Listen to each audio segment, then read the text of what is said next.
Hey book lovers, my name is Em and I want to talk about books. And cats.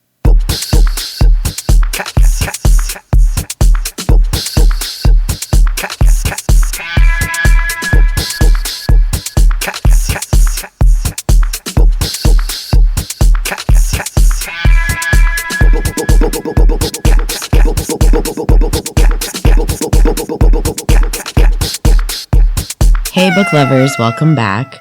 It has been a rough time in Books and Cats land recently. We love all animals, of course, and I adored my dog Oscar.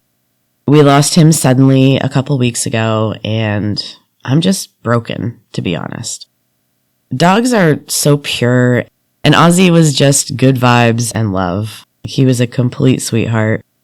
And this one really hurts. It was a gut punch, for sure. I don't really want to dwell on the sad stuff, so let's talk about books.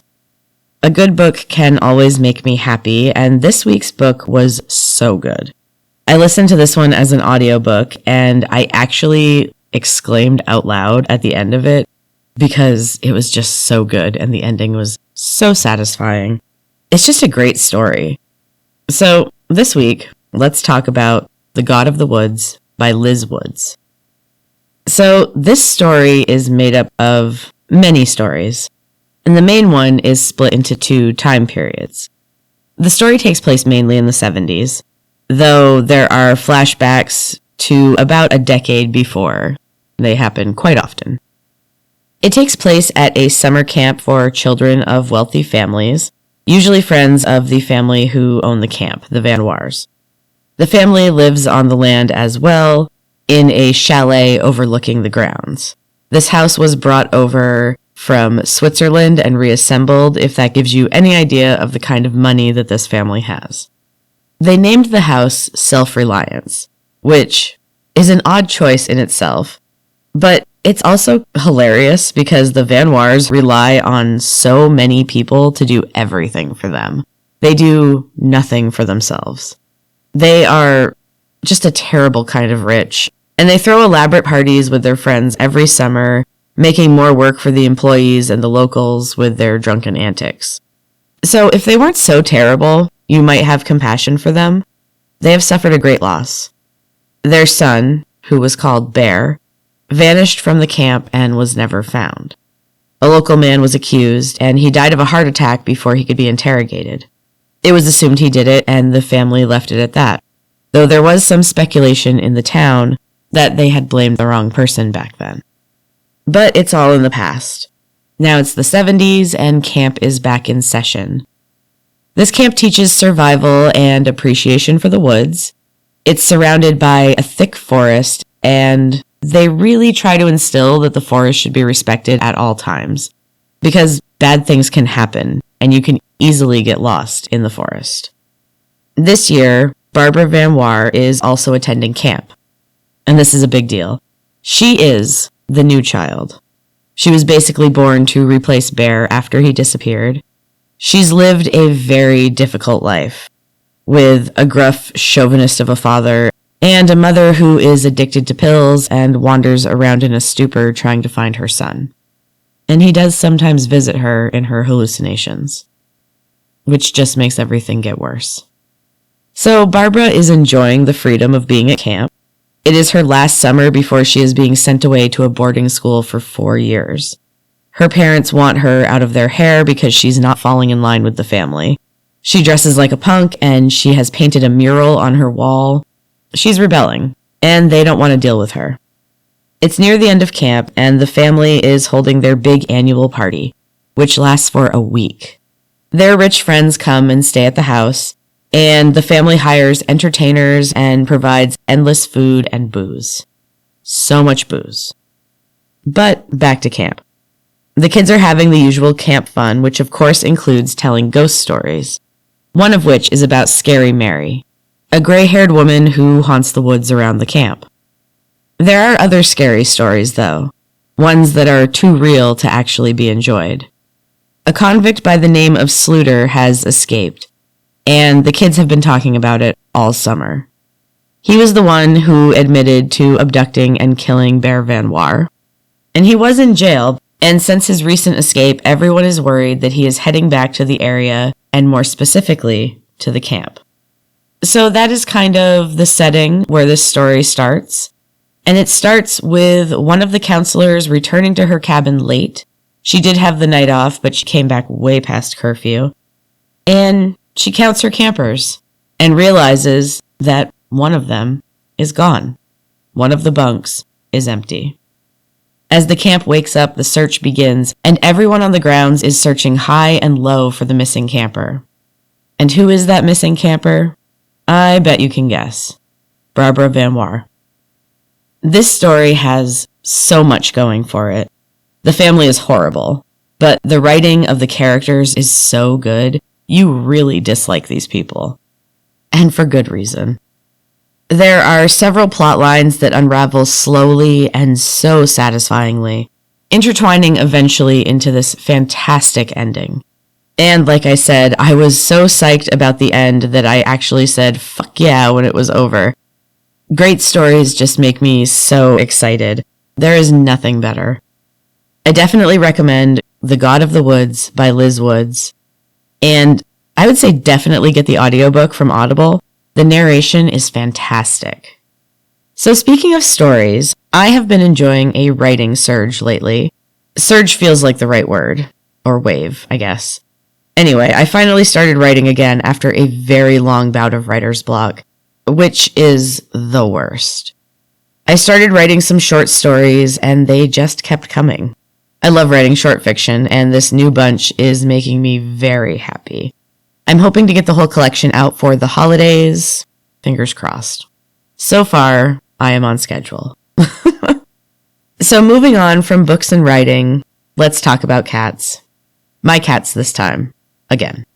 I know I said I wouldn't be doing cat updates, but life has changed a lot in our household, and no one was unscathed. Definitely not the fur babies. They're sad, and I hate seeing cats sad as much as people. No one will ever convince me that cats don't have feelings, although I have had some people try, which I just find crazy. Anyway, mine are mourning right now. They look for Ozzy just like the rest of us are. Well, okay, honestly, maybe one of us is unscathed. Our girl cat, Sassers, is so much more relaxed now, so happy. She's stretching out on the floor and actually getting to relax and sleep. I mean, as much as she can. She's a very tense girl anyway, but she's much more relaxed now. Ozzy used to chase her every single time he saw her, so she was always kind of on edge. And I did feel bad about that. Well, the boy cats are definitely sad because they adored Ozzy. Dozer is basically the same animal, but in a smaller cat-shaped body. Even so, they are calmer and enjoying the space and the extra attention. They're all running around and playing, and honestly, we are pouring all of the attention onto them right now. It's making everybody feel better. And the cats love it. They really are healing animals in so many ways. They even purr at a healing frequency. One of my cats actually laid on my throat after I had surgery, and she purred more than I have ever heard her before. And that stuff is just wild to me. I love it. But anyway, they are emotionally healing creatures too. A good snuggle can help fix anything, really. So finally, it is time for the quote of the week, and I'm going to stay on the animal theme. Here is one about dogs and one about cats.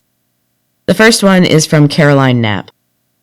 Before you get a dog, you can't quite imagine what living with one might be like. Afterward, you can't imagine living any other way.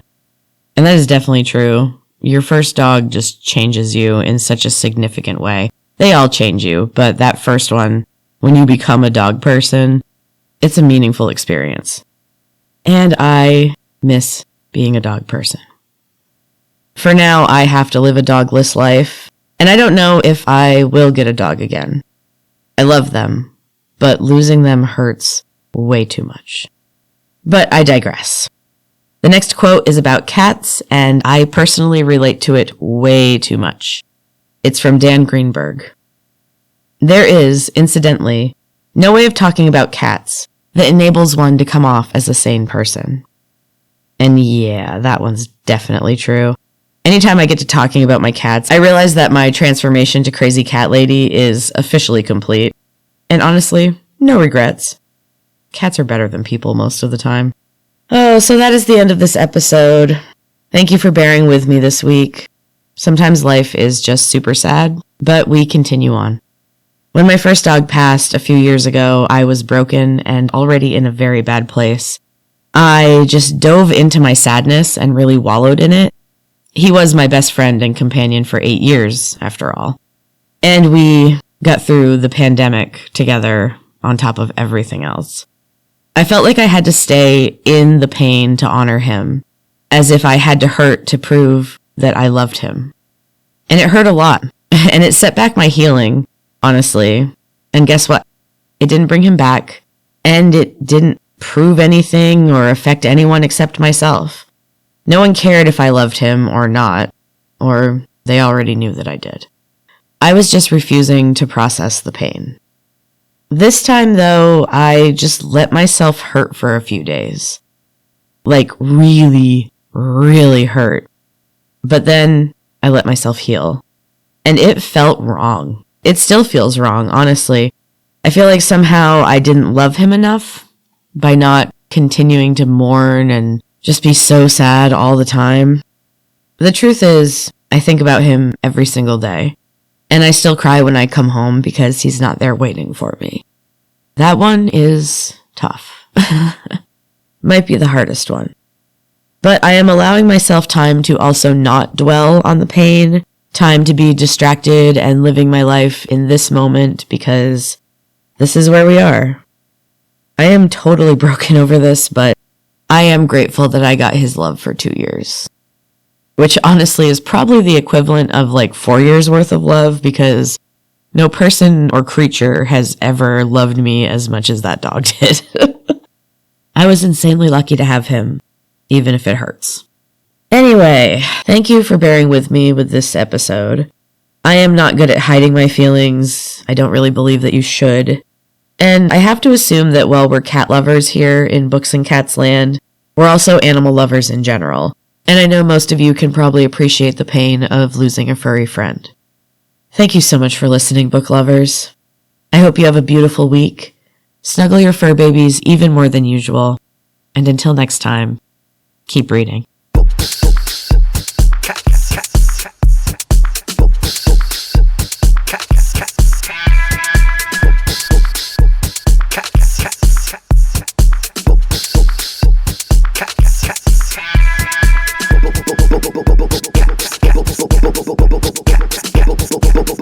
Cats.